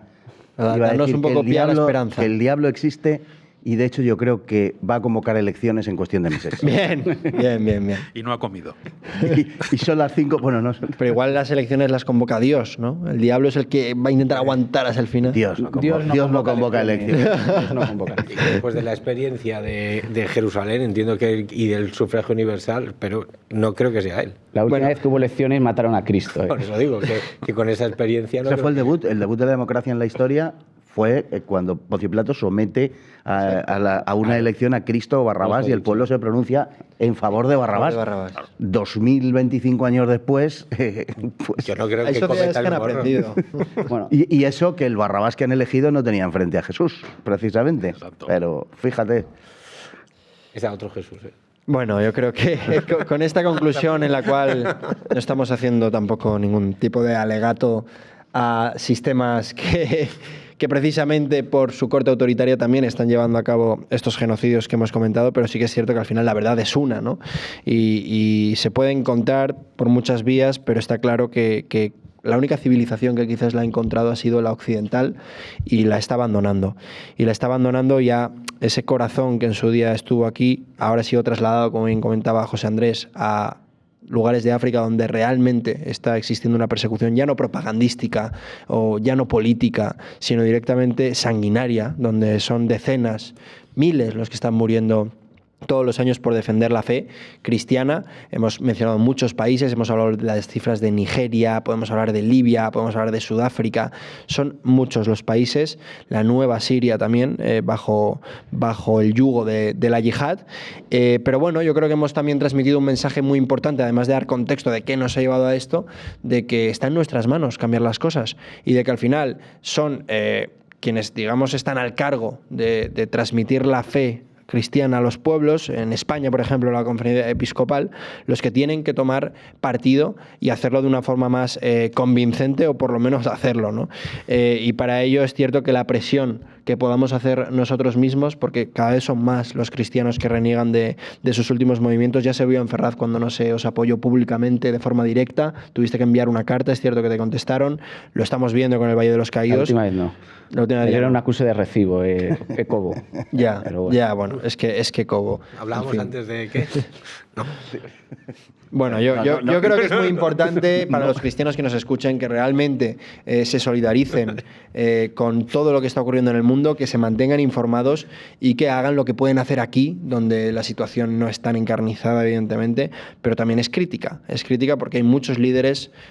Tú has mencionado casi a todos. Yo creo que hay algunos que se salvan, evidentemente. No, escúchame, mira, hay que decirlo. Víctor Orbán, en el propio 2010... No es católico, pero algo que nos tiene que llamar el calvinista, pero su mujer es católica. Y al final las mujeres... Sí. La autoridad de una mujer lleva...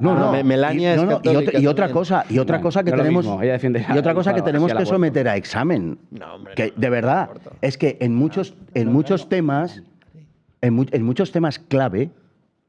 Y en muchos temas básicos, esos evangélicos de lo que hablábamos antes están teniendo posiciones mucho más firmes que los católicos.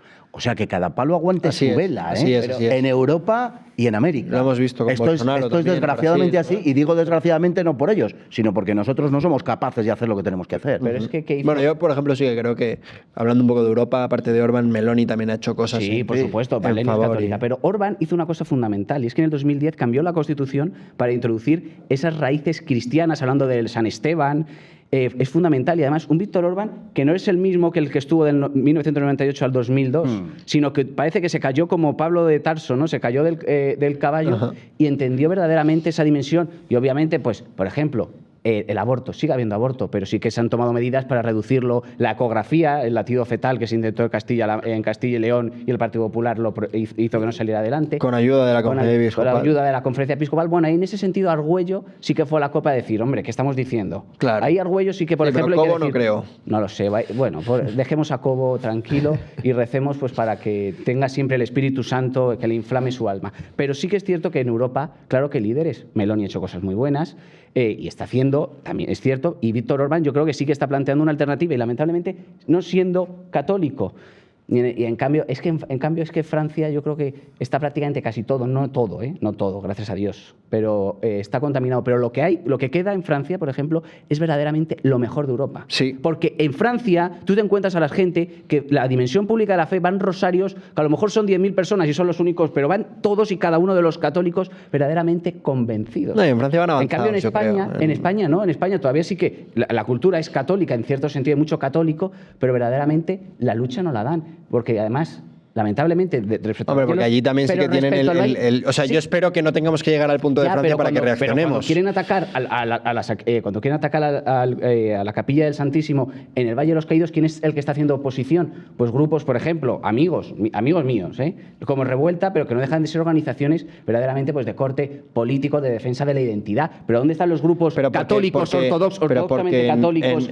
Es que en España los ataques a los cristianos se hacen principalmente desde la política. ¿Dónde están los influencers en Francia te lo están haciendo los que tienen islámicos? En Instagram miles de seguidores que son aupados y no dan la batalla, y no menciona ningún influencer en Instagram sobre lo que sucede en el Valle de los Caídos? A lo mejor hay uno, entonces pido perdón a ese uno que lo haya dicho. Algunos hay, pero al final tienen que ser organizaciones, mayormente en el ámbito pues más social, y no estrictamente católicas, las que estén dando esta batalla. Y a mí como católico me avergüenza. Y Bolsonaro tuvo la virtud de elegir bien a Neymar, porque Neymar optó por Bolsonaro la primera vez. Hasta Vinicius seguramente optó por Bolsonaro, que luego hizo la batalla del Black Lives Matter. Ronaldinho apoya a Bolsonaro. Lo que queréis que os diga. Pero bueno, tú que eres culé, yo creo que... Pero no hace falta ser culé para... Neymar es mejor que Ronaldinho, pero eso es otra conversación. Pero qué disparates. Tú eres... Todos tienen pecados, no. Fernando Paz también. Bueno, nada, yo les animo a todos los que han podido disfrutar de esta magnífica mesa con personas que conocen de pe a pa tanto lo que está pasando en España como en todo el mundo, la situación de los cristianos y el porqué también, que creo que es muy importante, ¿no? Les recomiendo y les pido también que compartan este vídeo, que le den like, que se suscriban al canal si no lo están, para que les lleguen las notificaciones de todo lo que se vaya a seguir subiendo. Y nada, les agradezco muchísimo también a los tertulianos su presencia hoy aquí y nos vemos en próximos programas del Bolso de Soraya aquí en Bipartidismo Stream. Muchas gracias.